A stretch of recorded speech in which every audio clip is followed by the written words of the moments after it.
Sveicināti Latgales reģionālās televīzijas skatītāji. Šajā vakarā mēs runāsim par Preļu novada pašvaldības aktualitātēm. Un kopā ar mani šovakar studijā ir Preļu novada pašvaldības priekšsēdētājs Aldis Adamovičs. Labvakar! Labvakar! Un tāpat arī Preļu novada bērnu un jauniešu centra direktores vietniece Anita Kolosova. Labvakar! Labvakar! Un tad pirms mēs ķeramies pie Preļu novada aktualitātēm, kā arī aktualitātēm pilsētā un jūsu jautājumiem, atgādinu, ka raidījums ir skatāms tiešraidē, tātad ik viens no jums ir aicināts zvanīt vai rakstīt mums un uzdot sev interesējušos jautājumus. Tālrunis studijā 646 22 859, e-pasts lrt.ziņas@lrtv.lv. Tad mēs varam ķerties klāt mūsu šī vakaras sarunai. Joprojām Preļu pilsētas ielās šur tur ir manāmi būvnieki jautājums tad par to, kuri darbi tiks pabeigti vēl šajā būvniecības sezonā, kas jau tuvojas noslēgumam. Jā, pirmkārt jāsaka, ka šis gads ir bijis ļoti aktīvs Eiropas fondu apguvē un dažādu projektu realizēšanā. Un es šovakar gribētu nosaukt varbūt tos laika secībā projektus, kas jau ir pabeigti, jo dažkārt mēs dzirdam no iedzīvotājiem jautājumus, kā tad ar termiņiem, kā ar kvalitātēm. Es mēģināšu īsumā to paskaidrot. Šobrīd 6. jūlijā šī gada bija pirmais tāds apjomīgākais projekts, kas tika noslēgts. Tā bija aktīvās atpūtas zona un BMX trase, kas varu teikt, ka oficiāli šis akts par nodošanu eksploatācijai vēl nav parakstīts, jo ir dažas nepilnības, un šobrīd viņš praktiski ir gatavs parakstīšanai. Ja? Tās pašas nogāzes ar valēnām ir saliktas, un vēl divās vietās ir jāpaceļ ietves, bet būtībā projekts ir realizēts. Un viņš jau, atklāšana bija 6. jūlijā, kā jau teicu, un šobrīd arī BMX trasi izmanto gan jaunieši, gan bērni šim riteņbraukšanas veidam, un darbojas arī jauns treneris, tā ka es domāju, ka tas bija ļoti vajadzīgs, un principā mēs šo objektu atvērām jau vasarā. Šajā pašā sakarā gribu teikt, ka negaidīti aizplūda ūdens no Preļu parka dīķiem, bet šobrīd 2. oktobrī mēs esam gājuši uz pāraudzības padomi, lai ņemtu kredītu, un es ceru, ka kredītu mums piešķirs aptuveni 60 000 latu, lai pilnībā restaurētu slūžas, kuras ir vairāk kā 40 gadus nokalpojušas. Tātad regulējumas slūžas ar skatu platformām, kas būtu ļoti gan pievilcīgas, gan arī ūdens regulēšanai ļoti nepieciešamas, ūdens līmeņa regulēšanai. Tā ka es domāju, ka šos darbus mēs vēl varētu arī slūžu remontu, ja nebūs augstumi, novembra vidū lieli, tad slūžu remonts varētu notikt jau šoruden. Nākošais projekts. Aizsākties vai arī būtībā šodien? Aizsākties, tiklīdz mēs zinām, ja mums ir piešķirts kredīts, ir noteikta jau uzvarētāja firma no trim firmām, un tad, kas bija konkurss, un šobrīd darbi, var uzsākties praktiski 3. oktobrī, ja mums tiek piešķirts kredīts. Es domāju, ka tas būs pozitīvs risinājums. Otrs, kas ir noslēdzies šobrīd, tad arī jūlija mēnesī, tā bija Aglonas un Brīvības ielas asfaltēšana, 2. kārta un šo lietus ūdens kanalizāciju ievietošana, kas ir ERAF projekts. Tāpat šobrīd noslēgumam tuvojas slēpošanas trases ierīkošana ar apgaismojumu. Šobrīd jau ir atvestas arī 50 pāri slēpes ar zābakiem, ko varēs izmantot gan skolēni, gan jauniešu stundās, gan arī pieaugušie, vakaros, sestdienās, svētdienās. Šobrīd vēl konkrēti par to vietu, kur šīs slēpes glabājas, domājam, vai tas būs pie stadiona tribīnēm vai arī pie estrādes. Kur projekta ietvaros ir arī labi iekārtots konteiners nopirkts, kur varēs uzglabāt. Tātad arī sniega motociklis, trases veidošanas aprīkojums klasiskajam solim, slidsolim un arī ļoti daudzi nūju komplektā, ka ja kāds nodarbojas ar nūjošanu, vēl ir iespēja pieteikties attīstības nodaļā un saņemt uz laiku nūjas. Šī projekta ietvaros noslēdzies ir arī Baltais putnes projekts, tas bija estrādes remonts, mūzikas instrumentu iegāde, mūzikas skolas orķestrim, tautu tārpu iegāde vairākiem kolektīviem, liels festivāls, nometnes jauniešu, šis pārrobežu projekts. Un noslēdzies vēl viens projekts satiksmes drošība, kur tika norobežotas ietves, krāsojums uz ielām, koku izgriešana, teiksim, veco sabojājušos koku. Ja? Un noslēdzās arī šobrīd augusta beigās, jāsaka, ar iekavējumu, bet tas bija ar direktoru piekrišanu iestāžu, Preiļu valsts ģimnāzijas vairāk ēku siltināšana, jeb energoefektivitāte un mākslas un mūzikas skolas siltināšana arī. Ja? Pa pāris nedēļām darba iekavējās, bet direktoru lūgums bija nepiemērot sankcijas. Ja? Tad tāda varētu būt atbildi uz šiem jautājumiem, varbūt iedzīvotāji. Turpinās darbi 2 lielos projektos, bet to es gribu teikt par Rēzeknes ielu, varbūt pēdējā laikā ir daudz jautājumu. Jā, viņi ir tiešām sašaurināti, un tas ir atbilstoši Eiropas standartiem, un tikai tāpēc, lai samazinātu satiksmes dalībnieku ātrumu. Lai būtu, jo šī iela nevarēja izprast īsti pēc sava platuma, bija tā, ka nevarēja braukt 3 joslās, un 2 likās pa platu.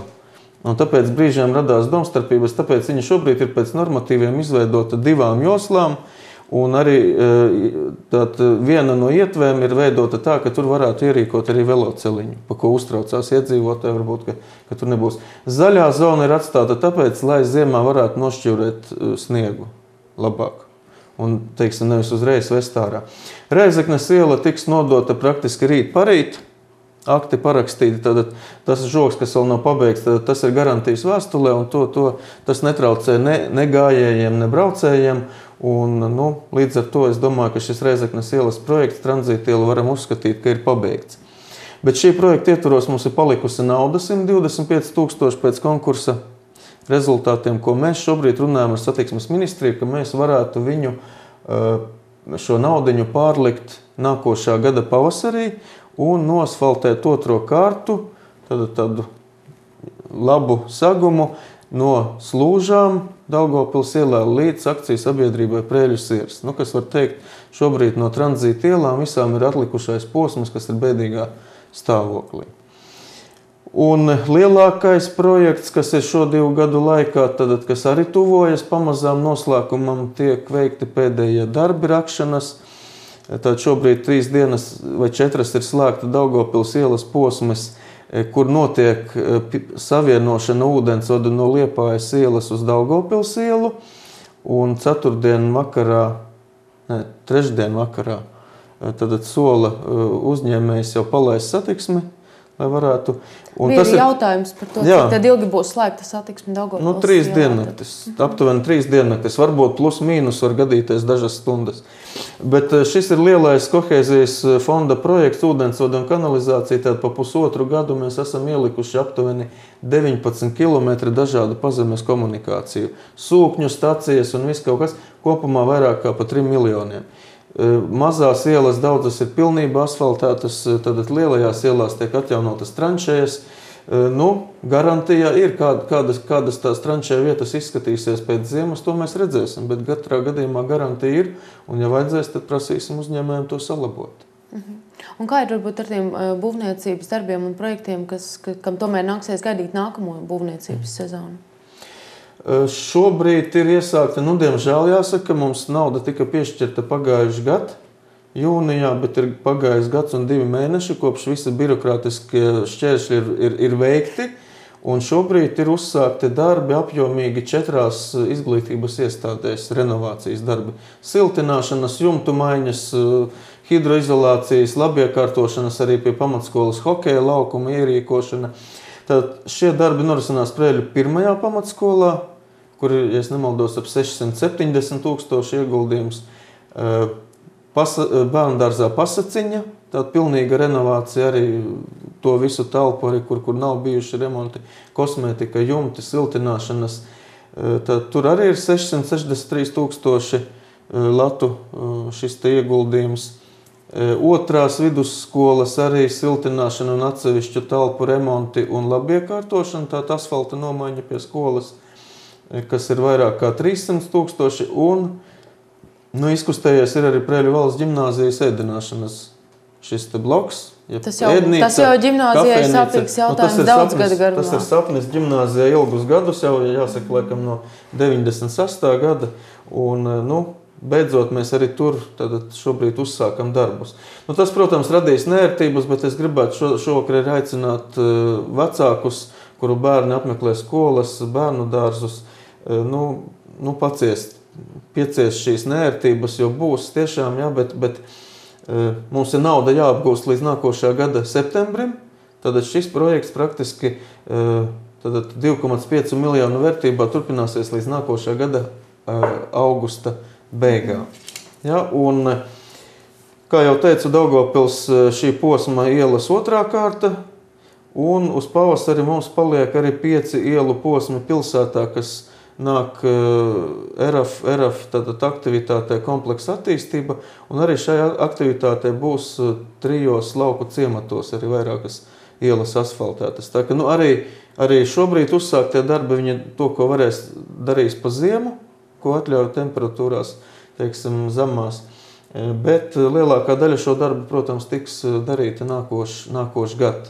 Tā ka mums šis te jaunais, pirmais nākošā plānošanas perioda gads tomēr solās būt aktīvs.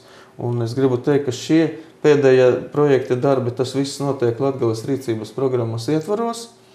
Te ir jāpateicas par to, ka mēs izcīnījām un mūs saklausīja gan ministrs Sprūdžs, gan premjers Dombrovskis. Ja, jo tiešām šobrīd 6 lielākās Latgales pašvaldības var realizēt šos apjomīgos projektus, kas dos reālu ietaupījumu, teiksim, apkurē. Ja, kaut vai tā pati skolu siltināšana. Pieskaroties skolu tēmai, tad varbūt arī ir aizvadīts jau gandrīz mēnesis jaunajā mācību gadā, un līdz ar to arī gandrīz mēnesis interešu izglītības aktīvajā posmā. Tad kā tas ir pagājis Preiļos un Preiļu novadā? Interešu izglītībā atšķirībā no skolas šis septembra mēnesis ir tāds, sevišķi sākums, ir tāds, kad notiek komplektācija. Interešu izglītības programma, pulciņu komplektācija. Un ja skolas zina jau uz 1. septembri, cik viņām ir audzēkņi, tad mēs vēl praktiski vēl nezinām. Ja? Bet, jebkurā gadījumā mums darbojas 48 interešu grupas un 28 dažādi nosaukuma interešu izglītības programmas. Un uz šodien dienu, uz doto mirkli, mums brīvo laiku pavada 673 audzēkņi. Katru gadu, protams, šis skaitlis mainās, un arī mācību gada laikā šis skaitlis mainās. Tā kā ir šogad salīdzinot ar aizvadītajiem gadiem, vai viņš ir palielinājies vai samazinājies, un vai cilvēki vēl joprojām var pieteikties? Jā, droši var nākt un pieteikties jebkurā laikā pulciņos visa mācību gada garumā. Un atšķirībā no citiem gadiem, tad jāsaka tā, ka šis skaitlis plus mīnus 20 bērni uz vienu pusi vai uz otru pusi īpaši mums nemainās. Viss jau atkarīgs no tā, cik mums dod finansējumu interešu izglītības programmām. Un šogad mums atkal ir jauninājums, ko nosaka, teiksim, vecāku pieprasījums. Un šis jauninājums mums ir tautu dejas pirmskolas vecuma bērniem, kas mums līdz šim vēl nebija. Liels pieprasījums ir arī sākuma skolas, pirmskolas vecuma bērniem, keramikas pulciņā, vokālās studija mazās lāsītes ļoti daudz bērni apmeklē. Mūsdienu deju grupu Elīze. Pieprasīts ļoti arī ir Dambrates pulciņš, ko spēlē, ko apmeklē bērni no 1. klases līdz pat 8. klasē. Tad zīmēšanas pulciņš un angļu valoda mums ir ļoti labi apmeklēta. Un pārsvarā mums visčaklākie apmeklētāji ir sākuma skolas un pirmskolas vecuma bērni, jo viņus vēl mudina varbūt vecāki. Pamatskolā tur jau atkal tās intereses nosaka mazliet citādāk. Varbūt tas, ka viņš grib iemācīties, teiksim, šūt vai adīt vai tamborēt, vai dejot vai dziedāt, tas ir saistīts ar viņa nākotnes profesijas izvēli. Jā. Kā tad mudināt šos jauniešus vairāk nākt un apmeklēt? Piedāvājums it kā mums ir, un tas, kas jau nāk, tas, kas grib nākt, tas jau arī nāk. Katrs izvēlas jau citas nodarbošanās. Pašlaik ļoti aktīvi darbojas arī jauniešu informācijas centrs, tur ļoti daudz aktivitātes notiek. Tā kā Preiļu pilsētā ir, kur jauniešiem pavadīt savu brīvo laiku lietderīgi. Jā, tā kā laikapstākļi mūs ārā vairs nelutina un rudens jau vairs nav tik silts, tad jautājums Adamoviča kungam par to, kā tad Preiļi ir gatavi jaunajai apkuras sezonai un kā ir ar tarifiem šajā gadā. Es gribu teikt, ka ir gatavi apkuras sezonai un, protams, mums šogad ir iespēja arī manevrēt ar dažādiem kurināmā veidiem. Ja, jo katrā gadījumā mums ir pieejama gan Krievijas gāze, arī gan jaunā koģenerācijas stacijas siltums, kas ir lētāks. Šobrīd mēs esam iesnieguši arī tarifu uz pazemināšanu. Tas varētu būt par 5%, varbūt pat vairāk, bet šis tarifs varētu pazeminātais būt ar 1. janvāri. Ja, jo šobrīd sabiedrisko pakalpojumu regulators izskata šī tarifa projektu, un nesen bija apspriešana, tā ka iedzīvotājiem bija iespēja arī uzdot jautājumus, izteikties. Un vēl ko es gribētu, šovakar pateikt, ka sabiedrisko pakalpojumu regulēšanas komisijas mājaslapā ir pieejami visu pilsētu tarifi Latvijas. Tā ka tur var salīdzināt, tad adrese ir www.sprk.lv. Tur ir pieejami pilnīgi visi esošie tarifi šobrīd, un arī tie, kas ir iesniegti no jauna. Un kā tad Preiļu pilsēta izskatās šajā tabulā? Es domāju, ka mēs pirms vēlēšanām speciāli tarifu nelaidām uz leju, lai nemānītu cilvēkus, bet to, ko mēs toreiz arī solījām, tad šobrīd tiešām izskatās, ka vismaz par 5% tad varēs samazināt. Tas nozīmē, ka ar 1. janvāri varētu bez PVN aiziet zem 40 latiem. Tad konkrēti, jo arī atkarīgs būs, cik augsta ziema, jo ja būs liela augstumi, tad mums nāksies piekurināt arī ar gāzes katliem, bet ja varēs iztikt bez gāzes katliem, tad tarifs būs droši zem 40 latiem. Šobrīd vēl pēdēji tiek darbi nelieli veikti Mehanizatoru ielas mikrorajonā, kur tiek trases mainītas, bet arī tur viss būs kārtībā. Arī šobrīd vienojamies ar Preiļu akciju sabiedrību Preiļu siers, kas kurina Andri Upīša ielas mikrorajonā. Es ceru, ka arī tur mēs vienosimies par šo te apkuras nodrošināšanu šajā mikrorajonā. Tā ka es domāju, ka šobrīd kā pēdējos gadus tā ir iedzīvotāja iniciatīva vai mājas vecāka iniciatīva. Tad, kad paliek vēsi vai augsti dzīvokļos, tad ir iespēja uzrakstīt iesniegumu, aiznest uz Preiļu saimnieku un tad apkure tiks nodrošināta. Kārtība nav mainījusies? Nē, kārtība nav mainījusies un tā, ka tiklīdz būs vajadzība, tā siltumus var pieslēgt. Sabiedriskām mākām, bērnu dārziem, skolām, izglītības iestādēm, to mēs skatīsimies, arī konsultēsimies ar direktoriem, ar vadībām skolu un arī praktiski esam gatavi. Varbūt raidījuma noslēgumā tad parunāsim arī par kultūras aktualitātēm. Sāksim varbūt ar kultūras jomas aktualitātēm bērniem un jauniešiem. Tā, mums šis gads Bērnu jauniešu centrā rīt zem 50 gadu jubilejas zīmes. Tā kā šajā mācību gadā mums paliek 50 gadi, kopš iestāde dibināta. Un tas nozīmē to, ka mums norisināsies dažādi pasākumi saistībā ar šo te gadskārtu. Un kā vienu, tie būs konkursi, izstādes, koncerti, tikšanās, kas būs tieši veltīta šai te jubilejai. Un kā vienu no aktivitātēm varu minēt izstādi fotogrāfijas stāsts, kurā tiek aicināti piedalīties visi Preiļu novada iedzīvotāji, gan lieli, gan mazi, kuri savā laikā ir darbojušies kādā no interešu izglītības programmām. Vai viņi ir dziedājuši, vai viņi ir dejojuši, vai viņi ir kaut kādus rokdarbus darījuši, un kāds šo te procesu ir iemūžinājis. Un, tad tas nozīmē to, ka to fotogrāfiju ir jāapraksta šīs dienas acīm un jānes pie mums uz bērnu jauniešu centru. Un, kad tiks savākti visi darbiņi, tad būs izstādes atklāšana un varēs visi apskatīt, ar ko tad ir nodarbojušies kādreiz Preļu novada iedzīvotāji. Un tuvāk ar šīs izstādes nolikumu varēs iepazīties nākamnedēļ Preļu novada bērnu jauniešu centra mājaslapā. Tur būs sīkāk aprakstīts šis viss process.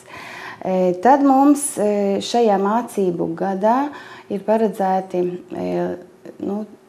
kopsadarbībā ar valsts izglītības satura centru 2 lieli Latgales novada pasākumi. Viens ir 31. janvārī izglītības un kultūras iestāžu 7. un 9. klašu tautas deju kolektīvu pasākums Lecam pa vecam, lecam pa jaunam. Un 15. martā notiks arī Preļos Latgales novada vokālās mūzikas konkurss Balsis 2014.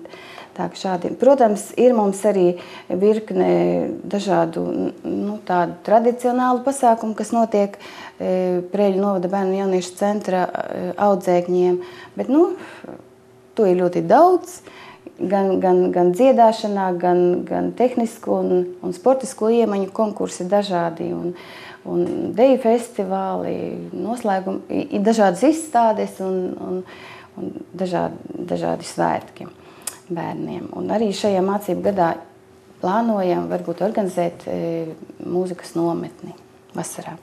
Vai jau līdz šim ir bijusi tāda veida nometne? Nē, mums nav bijusi tāda nometne, bet plānojam. Kā ir ar aktualitātēm kultūras jomā pašā Preļu pilsētā? Es domāju, ka viss notiek. Un pasākumiem bagātas arī nākošās nedēļas ir. Gribētu pieminēt, ka arī Anitu papildināt, ka arī sporta skola, bērnu jauniešu sporta skolas 50 gadus šonedēļ, un 27. ir vakarā pasākums, kad atcerās arī aicina kādreizējos trenerus un sportistus. Un, protams, arī 27. stadionā visi tiek aicināti uz Olimpisko dienu, kad notiks vingrošanas 10 minūte, un arī skrējiens apkārt parkam, tā ka tāds veselības skrējiens, tad piekdien visi aicināti uz Preļu stadionu, sākumā pēc tam pa parku. Un 28. arī ir Miķeļdienas tirgus, un paralēli skriet uz tirgu. Jā, var skriet uz tirgu. Un arī paralēli veco ļaužu diena starptautiskā ir arī tātad būs mūsu senioriem pasākums Preļu kultūras namā sestdien. Bet nākošā nedēļa, tad es gribētu atzīmēt laikam 2 pasākumus. Tad viens ir tas, ka mums šoreiz nevis pavasarī, bet arī rudenī notiek talka, un šī talka notiks vairākās pašvaldībās, gan Latgalē, gan Lietuvā, gan Krievijā. Jā, jo tas ir savstarpējs projekts pārrobežu, kur ietvaros mēs mēģināsim kaut cik sakopt mūsu dīķus. Jo te notiek arī izstrāde tehniskās dokumentācijas šī projekta ietvaros nākošam gadam parka dīķu rekonstrukcijai. Tā ka 5. oktobrī visi aicināti Preļu parkā uz talku. Un, protams, ka 6. oktobris svētdiena, kas ir starptautiskā skolotāja diena. Bet tas, lai paliek šobrīd drusciņi neliels pārsteigums mūsu skolotājiem, patīkams pārsteigums. Es ceru, ka nākošgad valdība parūpēsies arī, lai būtu tas pārsteigums pozitīvais arī skolotāju algās. Bet katrā gadījumā es jau šovakar gribētu nodot sveicienus un sveikt visus izglītības darbiniekus šajos jaukajos svētkos un novēlēt visiem veiksmi, sapratni un attiecībās gan ar kolēģiem, gan ar bērniem. Jā. Tad varbūt arī jūsu vēlējums skolotājiem un varbūt skolēniem. Gan audzēkņiem, gan vecākiem, gan skolotājiem vēlētu radošu, jaukām idejām, bagātu jauno mācību gadu. Nāciet pie mums uz bērnu jauniešu centru, aktīvi iesaistieties pulciņos, gan bērni, gan viņu vecāki, un lai mums visiem izdodas. Jā, tad paldies jums, ka jūs šovakar atnācāt uz sarunu, un jums, skatītāji, paldies, ka skatījāties, un uz saredzēšanos atkal un citreiz. Visu labu!